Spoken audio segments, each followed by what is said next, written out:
Hey everybody, welcome to another episode of the Pull Up Trade Podcast, co-hosted by myself, Samson Folk, and of course, I am joined by the Trey that pulls up. I'm not yelling at this time, Trevon Heath. We're recording at 3 a.m. We decided to make the excellent decision to watch what was a Blue Jays game in the sixth inning to its fruition before we recorded.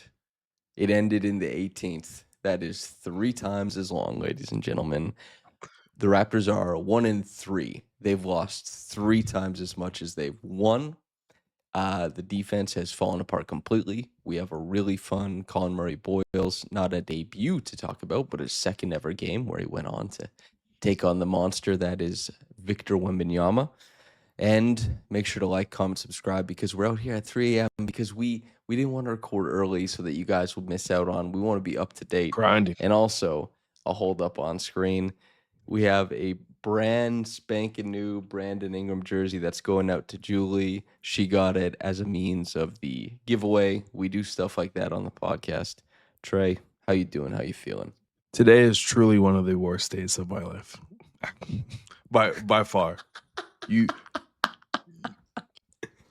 think let me stay up for this game. This is gonna be a once in a lifetime moment I tell my children about.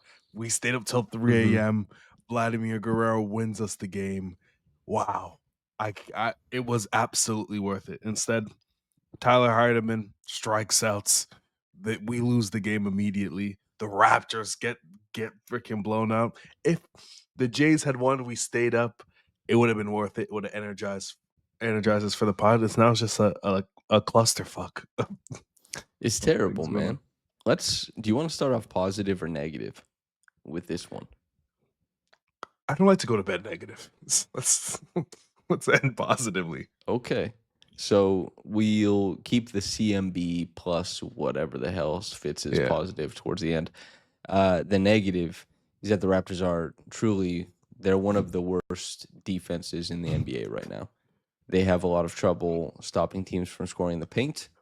Jakob just left the game. Well, not just. This is hours ago at this point. But Jakob he left the game with his back injury that has been bothering him. He looked like he can't move hardly at all prior to that. Yeah. And he was completely ineffective. He had 2 points on 1 of 6 shooting in 23 minutes. The game before, he was also terrible. It just looks like he was trying to hold up the back end of an extremely aggressive defense that was porous at the front end with a bad back as a 30-year-old, 7'1" big. None of it is going in the right direction. There are countless clips you can look to online that people have posted where the Raptors are seemingly doubling without a plan. You can't tell if it's part of the scheme because it's so sloppy. They are 2 guys rotating to the same place and leaving other players open. It seems like it's a complete misdirection of everything, and it certainly is not the defense that is building on the momentum, quote unquote, of last season, the close. If you had to guess right now, are you thinking that this defense, what we saw last year to finish, was smoke and mirrors, or are you a bit more confident than that? More confident. It's still 3 games. I think it's a combination of both. Like, obviously, it's 4 games. Jesus Christ. Does that change? Does that change the calculus? Oh man, 3 a.m. But I think obviously they had one of the easiest schedules. I think the easiest schedule actually heading down the stretch of last season. I think where I still have some confusion, and we kind of mentioned it all summer, is that the scheme that they want to execute and the defensive talent they have don't coexist. You have an aggressive team that's asking guys to pick up at the point of attack. They've played this way from summer league all the way till now, and you have a lineup with both like Emmanuel Quickley, RJ Barrett, Brandon Ingram, guys that probably fit better in a team sense, but you aren't asking to be that bulldog, defend at the point of attack. And what you're seeing is that those guys are getting constantly beat. That's put tons of pressure on both Jakob and Scottie. And Jakob, who I will give grace to, obviously being injured, has created a situation where you're constantly scrambling, and you've put a situation where you think your defense is going to be the strength of the team, create tons of turnovers, help you offensively, to being actually the reason why you're losing. Because the Raptors have scored enough points to win this game, So it's been fairly surprising, I would say. Yeah, so the Raptors are 16th in offensive rating. I think they're 22nd in defensive rating. Just so people know, there's like Phoenix is 123, Brooklyn Nets is 131. The Raptors are down at 117. Like there's some bad defense going on to start this season. The interesting thing was, and again, Trey and I, we watch basketball. We're confident in what we're seeing, but we're not arrogant about it. Yeah. And last year, when we did this big breakdown of like, well, this defense is really reliant on Davion Mitchell, and there's not a lot of other guys who can enact this. And then Davion Mitchell gets traded, and suddenly they go on a run. Their on-offs were still much better with Davion Mitchell on. He positively affected the defense, to be sure, but they went on this run. And you and I tried to figure out why it was better, but I don't think we ever had a satisfying answer. And so we were put in this position where, well, the defense was better by the numbers, and it was pointing towards, yes, weaker competition, but could that possibly be the whole answer? And you and I weren't pessimistic enough to say, like, well, that's what it is. We erred on the Yeah. side of there's probably something here. We didn't think that like this team is going to be top 10 defensively, but we said they might have some momentum. I guess they're only 17th right now, even though it seems like the sky is falling. There's a lot of basketball. Yeah. Basketballs going in hoops. I mean, Lauri Markkanen just had 50. And Austin Reeves just had 50 and then 41. It's just like the ball is going in the bucket.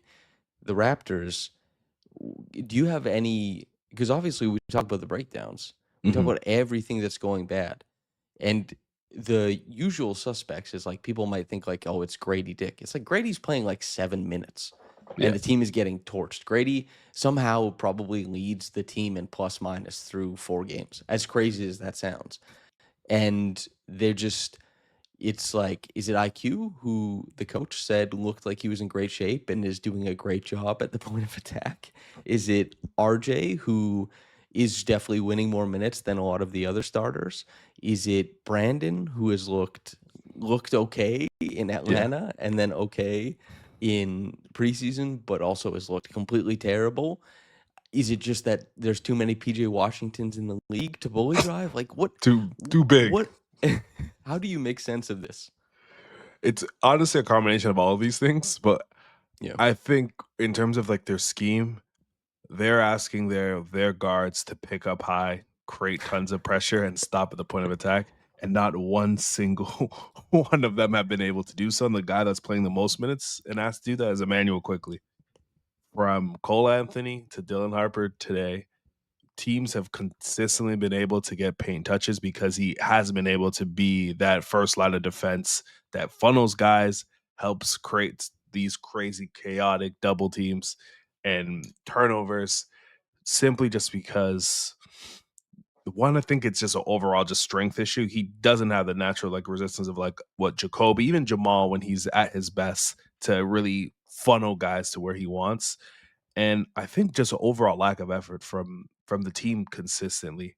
Outside of quickly, like both RJ and BI just haven't been good enough defensively, particularly Brandon Ingram. PJ Washington was able to get downhill on him consistently.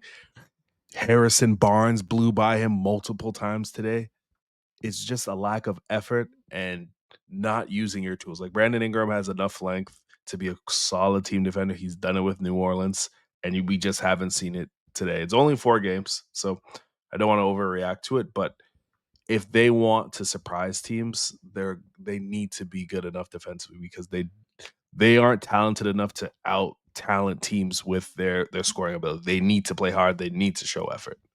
So the good thing about staying up till 3 a.m. to record a podcast is that all the stats have found their way to like Synergy and NBA.com. So we get the fully updated rankings.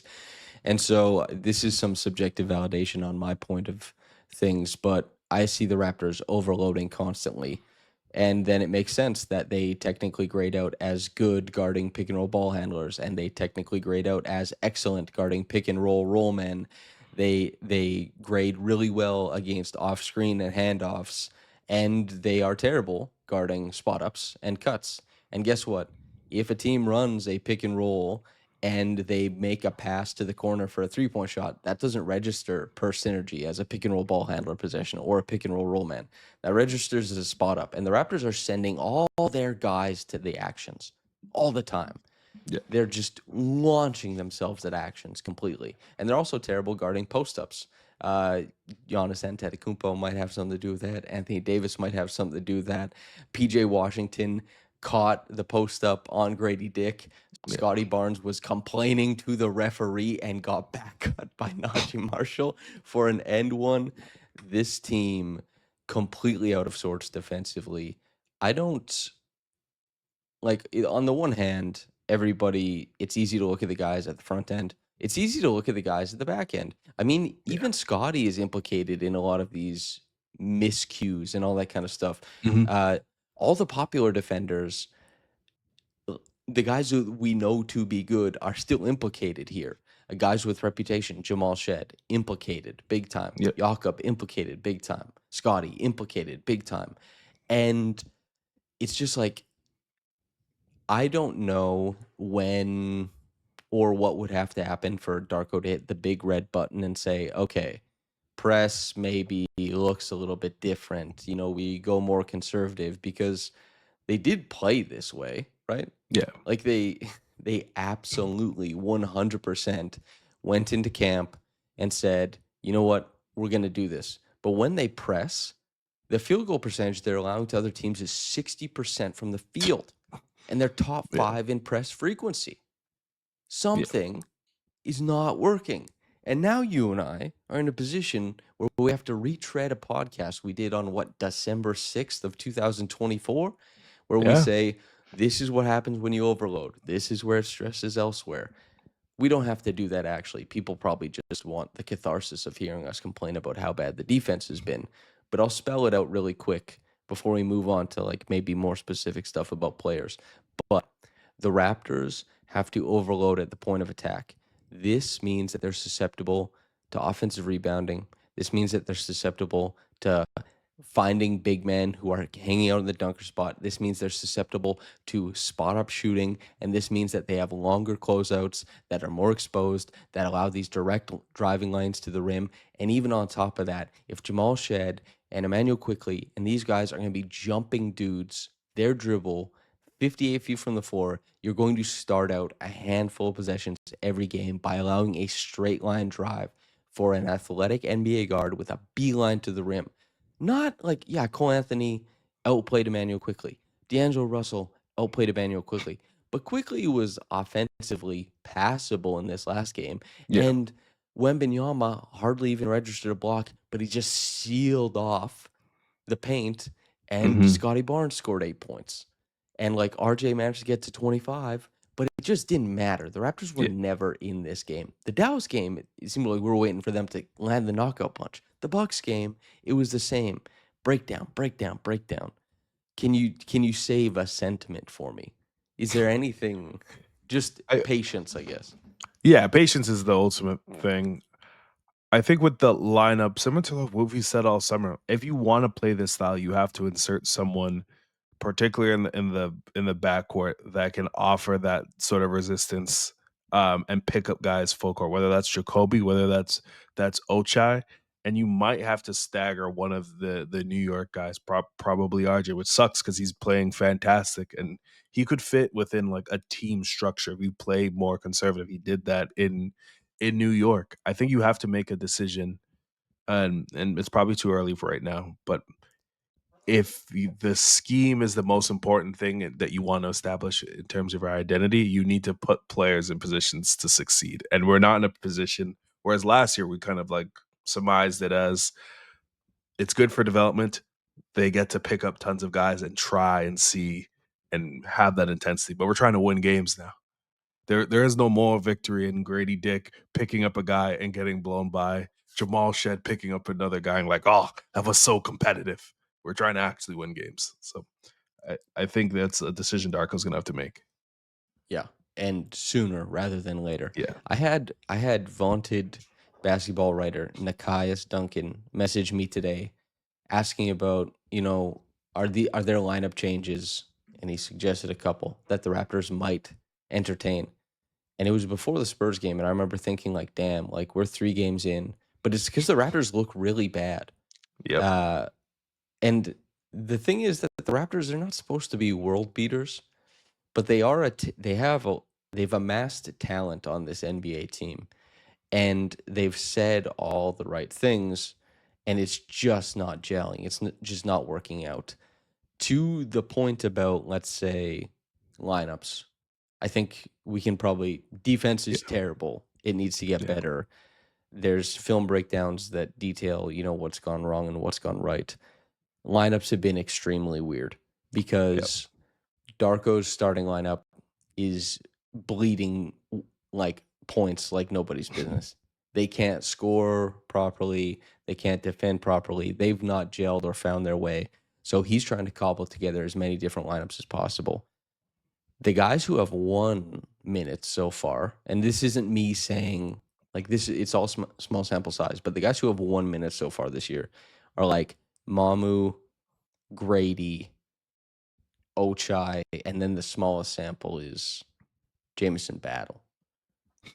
And he's just like juggling things. Like Jamal, pretty consistent. Yeah. Jacoby played more than Gradey.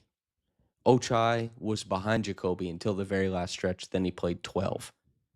If you want to be competent, maybe you go with Ochai at like 18, and that's like pretty consistent. Colin Murray Boyles has been the first guy off the bench. It was terrible. He had a really tough debut against the Mavs, which seemed like nerves to me. Like he was in the right place all the time, but he didn't want to shoot the ball. He couldn't get his hands on it. Obviously, we'll talk about him specifically. Do you notice a consistent through line in any of this? No, it seems. I know you had a tweet about like he's hunting and trying to figure out things that have been working. I think the only thing that you can really call towards is that they've still been able to figure out lineups outside of playing Jakob that's been like competent defensively on the back end. Mamu has been surprisingly fairly good in terms of his movement ability defensively, and we saw some of that with saw today what like a Scottie CMB front court would look like being led with no other big, which had some really good results. So I think there's combinations there, but in terms of their guard play, they've got nothing defensively out of any of these guys. So they kind of have to. One of these guys need to emerge in order for them to play the style that they want to play. As you say, it's been better without Jakob because Jakob is playing as she's a shell of himself. Like we've Yeah, seen a lot of this guy before, and his feet have slowed down over the time. But I got a message from unnamed analyst who said, "I was told by a scout that nobody's ever had a bad back. You have it, and then once you have it, it's yours to keep." And I was like, "Oh God, oh Jesus Lord." Jakob, like it's no surprise that they've been better with him off the floor because he was terrible. He can't move. He looked good yeah. in Atlanta, attacking the lane, making some Mhm. stuff happen.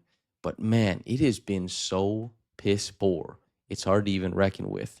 Sandro, yeah, he looks good. He looked very functional, filling in offensively against Anthony Davis. We're also looking at a guy who, as you said, moves his feet defensively. Is there any like Ochai makes sense if you're building it out in your head, even though he hasn't been sublime?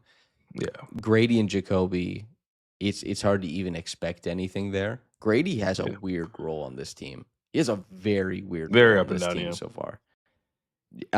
He doesn't touch the ball very much when he's out there. So basically, it kind of seems like his minutes are if shots find him, they better go in, and they can be kind of tough shots too.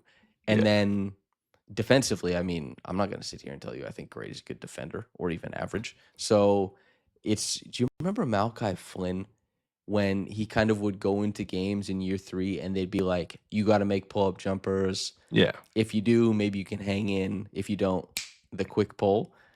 Gradey seems like it's not the exact same role, but it seems similar. How does Mhm. that pass your sniff test? Yeah, because they're in such a tough situation where they're trying to win games and they're looking for an answer defensively, and he's No. reputation wise, just as the one of the worst defenders on the team. So he hasn't been called upon in trying to fit some of these lineups.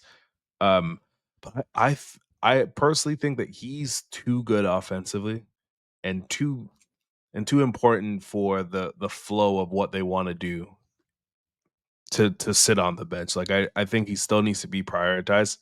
His development still needs to be prioritized, both him and Jacoby.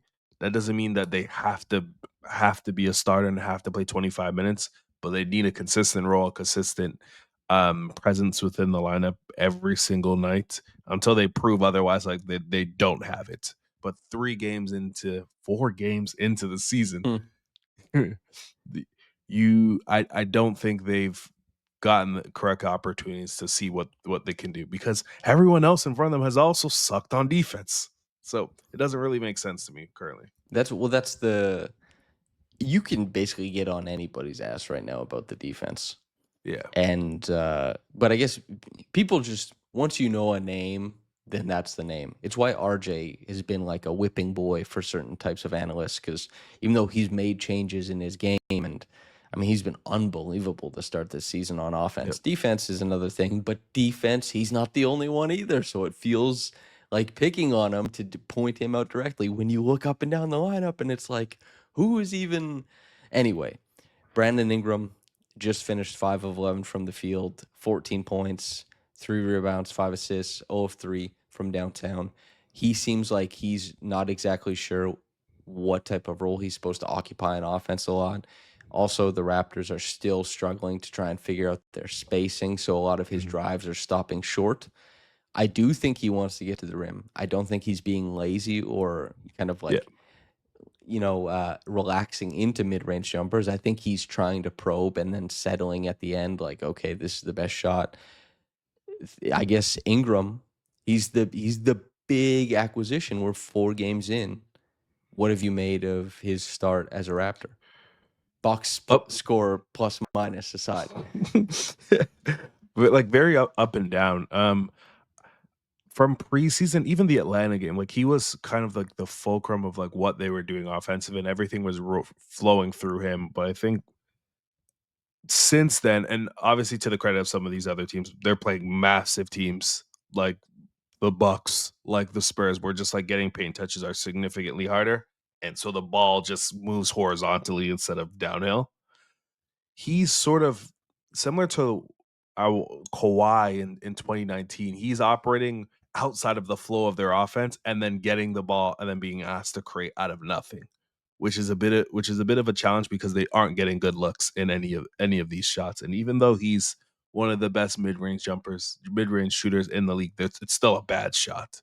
So they I think to some of the credit that they pulled off in the Atlanta series, they obviously need to get stops, but allowing Emmanuel quickly to flow more off of the ball offensively, well, his shot will allow Brandon Ingram to get more comfortable, allow him to probe, and allow some of the other guys to kind of fit within their role and make things a bit easier. Like Scottie Barnes should, I don't care if Victor Wembanyama's playing, you can't have 8 points. You need to put up more shots.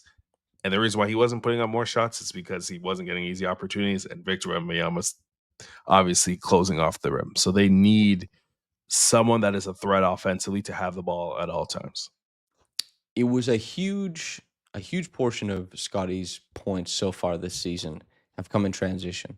A big Yeah. change that the Raptors have made, and I think a good one, is that they're using Scottie as the leak man more often this season than they were in past seasons. And he's been excellent finishing in transition. He's graded out, but it's represented a large percentage of his points. Last year, you and I think correctly, were like, hey, some of Ochai's numbers are a little bit fake Yeah. because he's taking the easiest shots on the floor. Scottie's doing a lot of his scoring in transition, and when that gets taken away, it's just not as easy. And when the paint isn't there, because Wemby is probably like he could be the MVP this season. You Yeah. know, he really could be the MVP this season. They're 4-0 now. Scottie, he had his work cut out for him. At least he hit a couple threes. That was nice to see. 2 of 4 again. I think he's 50% on the season. Still averaging 1 make a game. God bless.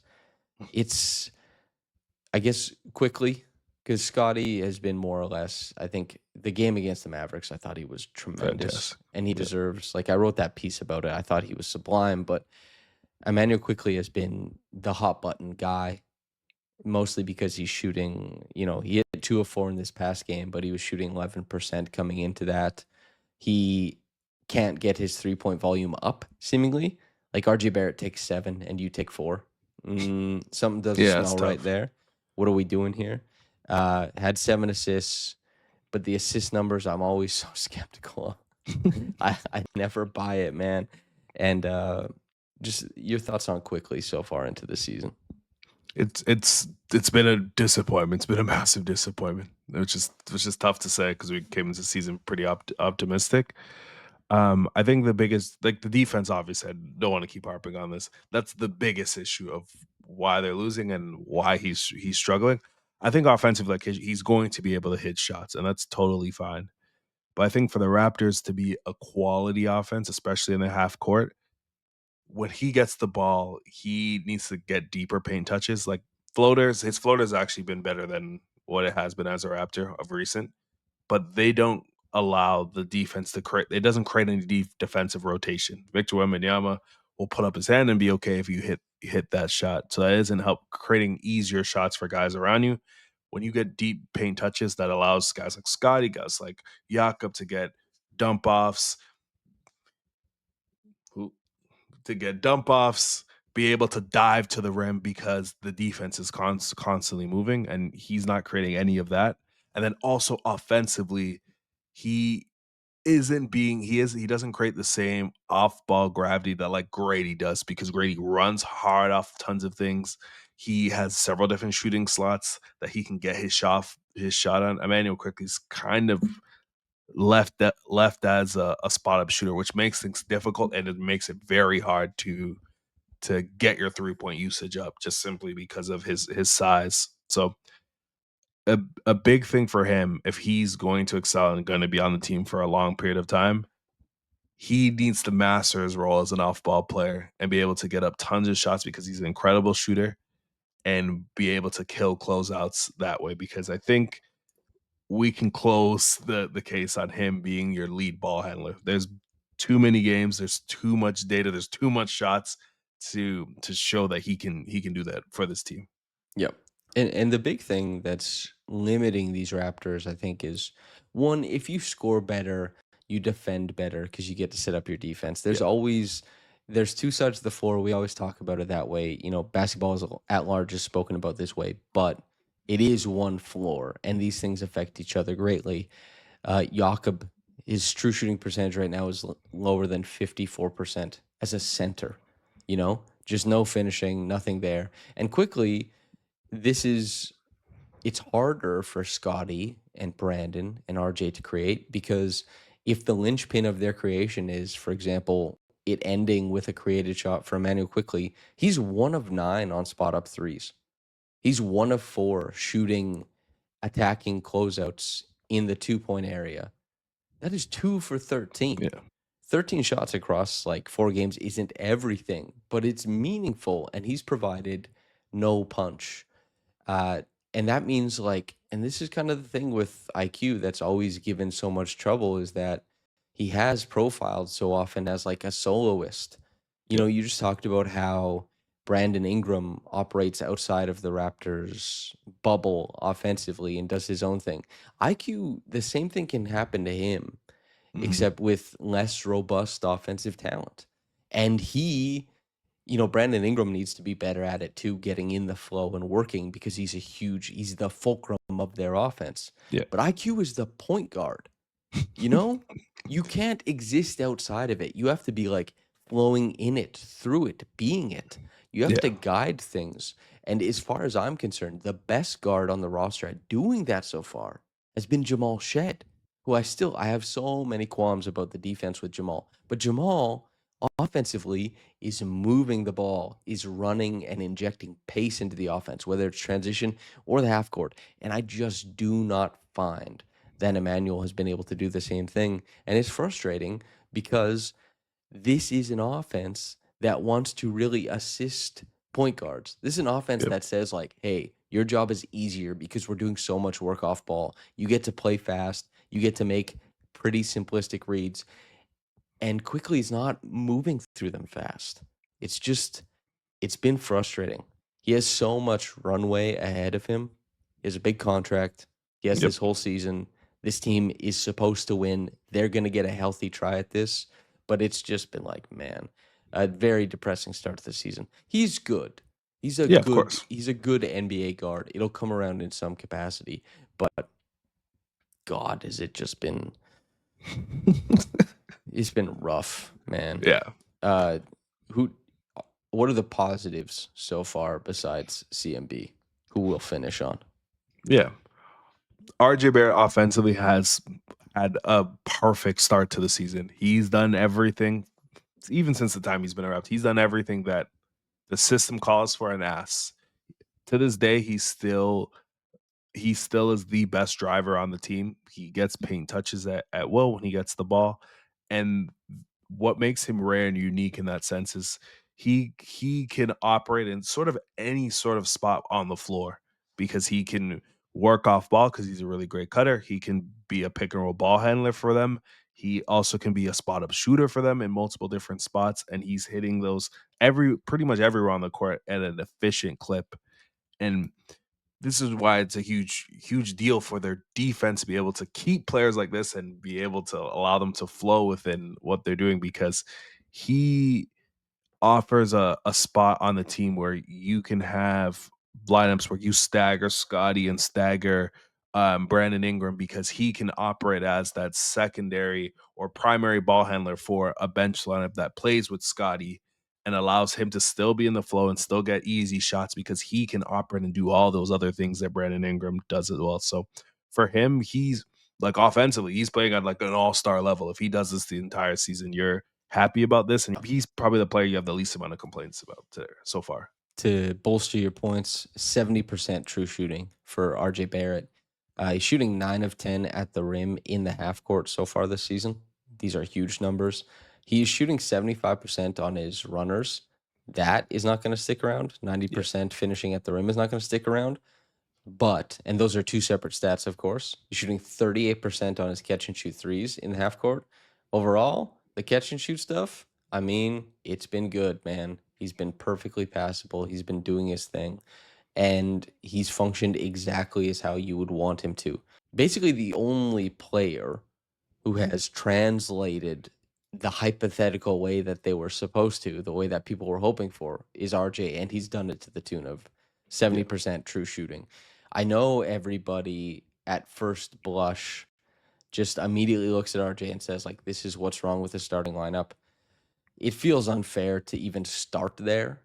Like, yeah, he has a limitation, but his limitation shows up more because other guys have limitations. And Yeah. these other guys don't get always bumped into the spotlight because, we're talking about perceived potential and all this kind of stuff. But RJ deserves a lot of credit for just going out there and shoving and getting, like, just scoring the basketball and giving the Raptors not just the easy scoring, but he's kind of like in a broom closet, has been able to Mhm. worm his way to baskets.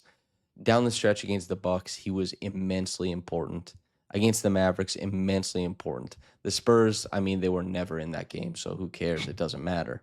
But RJ deserves a lot of credit for how he played on offense. And defensively, I don't see him as any more reliable than like 12 other dudes on the roster right now. So who gives a damn? It's a fact. Scottie, give me your Yeah. thoughts on Scottie so far, because everyone has been waiting for bated breath for what Yeah. it's going to look like. I still want more. I think, yeah, I think obviously the results have been good and still somewhat up and down. Like today, at 8 points. I think the challenge that I have is that still some of his high scoring outbursts comes when his shot making is on par. Like in the Mavericks game, he hit a lot of mid range jumpers, which I think are totally fine as a counter. He was getting in the soft He was spot. beating a zone. Yeah, if he was getting in the soft spot of their zone, he was hitting shots. Those are totally fine. I think the 3-point shooting in terms of like its shot selection, like there's still tons of above the break threes in transition where you probably want him to get downhill, probably a bit more even in today's game, but he's hitting them currently. My question is when he's not shooting 50%, and that's 33, 34%, and you're now averaging 15, 16 points. What does that actually look like? Some of that obviously isn't his fault. They aren't creating very easy shots for him currently. And you see what that would look like when they played at Atlanta. But I think for him, he's I think regardless of who the big is on the other side of the court, you need to be able to attack them and go downhill. You saw their rookie do that today, who we'll talk about. But I think just the lack of aggression going downhill and getting into spots and forcing your way to the rim is still something he needs to show that he can do if he wants to live up to his potential. Yeah, the Mavericks game I thought was as good an expression of things we've come to expect from him and things that he's added. I thought he was pretty resilient driving the basketball. Yep. I thought that he was perfectly comfortable kind of mixing and matching on a drive and looking for a way to problem solve, both as a scorer and a playmaker. And there are a couple things here. He's shooting under 30% on layups in the half court because they've played massive teams and Yep. it's really, really hard to make that work. So he has been overly reliant on the jumper, but the jumper has been there. I mean, Yes. his true shooting is north of 60%. He's averaging probably 20 a game right now, maybe even that on the dot. And he's even had a couple triple pulls that went in. He's trying to shoot over the top of a defense that's resting in the paint. And the teams that they're playing in the offensive environment so far is not one that's benefited him. And he still found his way to probably what, like around 26 and 5. Yep. We should want better and we Mhm. expect better, but I think he's been pretty resilient. The only thing that's unlike him is that he's been implicated in some of these defensive miscues but like here's the thing. AJ Mitchell looks great on the Thunder. Guys look great when teams have it going. Guys can just plug in and it makes Yep. sense. Like if Jonathan Mobo was playing on the Thunder, he would look great. It would be fine because it's a good team. Brandon Carlson steps in and it's not like he's more talented there than he was in Toronto. It's just easier to play on good teams. And the Raptors, they've had like no semblance of structure, continued or like I guess consistent success. And so everybody is looking for what their role is, dependable things they can do every time on the floor. And I don't think that's there. And it's not even there for Scottie, who, at least in my analysis, I was like, he has a role this year. He Yeah. hasn't. His role this year has just been like, be the best player on the floor if you can. And that's tough. Mhm. The role definition has not borne out so far. I guess we can use that as a pivot to somebody who had a very clear role in the second game of his career, Colin Murray Boyles. For people who want to know the numbers, 19 points, 3 rebounds, 1 assist, 3 of 5 from downtown, 3 steals, 1 block, a handful more deflections. He was awesome. He was the quote unquote Wemby stopper. You never can stop Wemby, but CMB went out there and he busted his ass repeatedly as a pick and roll man, as a guy shooting over the top of packed paint, as a guy starting transition with outlet passes, as a guy who was disrupting as much as he possibly could defensively. The rookie, number 9. You said it. You said that there's going to be a Hall of Famer from that spot. How do you feel? How's the ticker going for you? It's looking pretty good. Pretty good. The only time I smiled today was watching Colin Murray Boyles play. Actually, Alejandro Kirk's home run I smiled for. But I thought it was going to be special, man. yeah, I thought that we're gonna win the World Series. Still going to.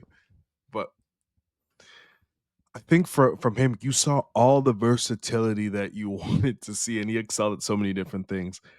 What helped start a lot of their runs is that they asked him to defend at the point of attack because none of the other guards were able to do so. And he got deflections.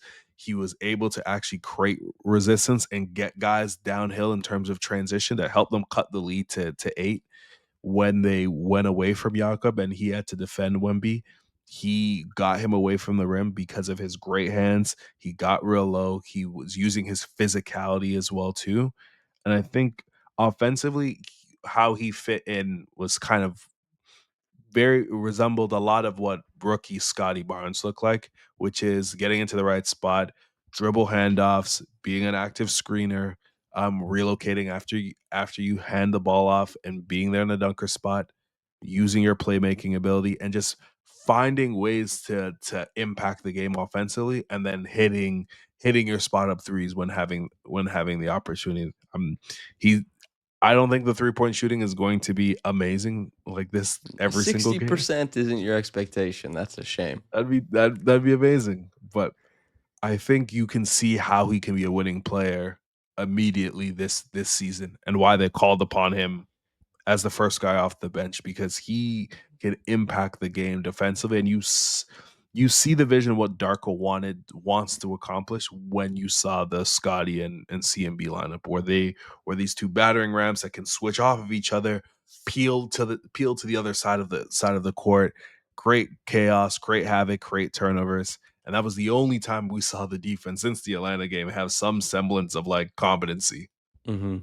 It's well, probably I think a really interesting topic we can talk about for Thursday's podcast, which will be recorded after the Rockets game. So we'll obviously have some thoughts there. But this draft class has been Fun. incredible to start.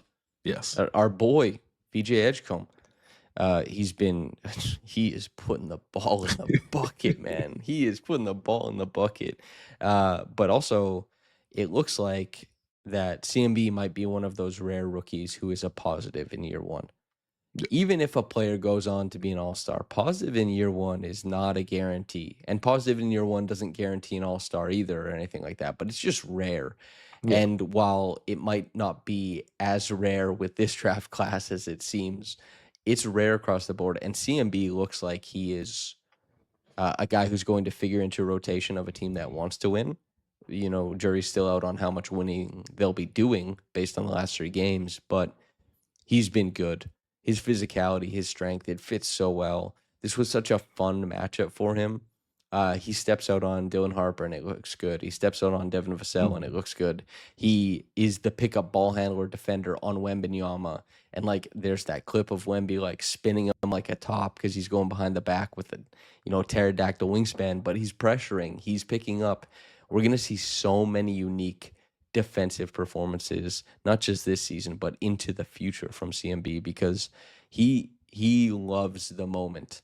I cataloged that play where he and Gradey they did the peel switch where CMB moves and he's such a terrible call. Like he's just waiting there for D'Lo. D'Lo rams into him. But a few people asked, like, I hope he doesn't get discouraged by getting this whistle. It's like, nah, man. I've talked to CMB. I've talked to other guys about CMB. He is a hellhound. Nothing will deter this guy. He wants to play that way. He wants to play like the bastard of all bastards. He would have fit on that Houston team, I tell you what. It's just full of bastards who get after it. That's probably who's the Brendon Little of the NBA. We got to ask. That's a listener question. Who's the Brendon Little of the NBA? Who's the Brendon Little of the NBA? Because think about this. So while you think, I'm going to give the listener. So Brendon Little just gave up the game-winning home run to Freddie Freeman in Game 3 of the World Series. He had a couple blow-up situations in the playoffs. He was, for the first 35 games he played in the regular season for the Blue Jays, unbelievable. His whiff percentage, which means that he's really tough to hit. Players, they miss a lot of his pitches, is almost the best in MLB. So the conceit is like he has tantalizing talent and can't necessarily rein it in. It gets him into trouble, and he has big mistakes. Is this J.R. Smith, man?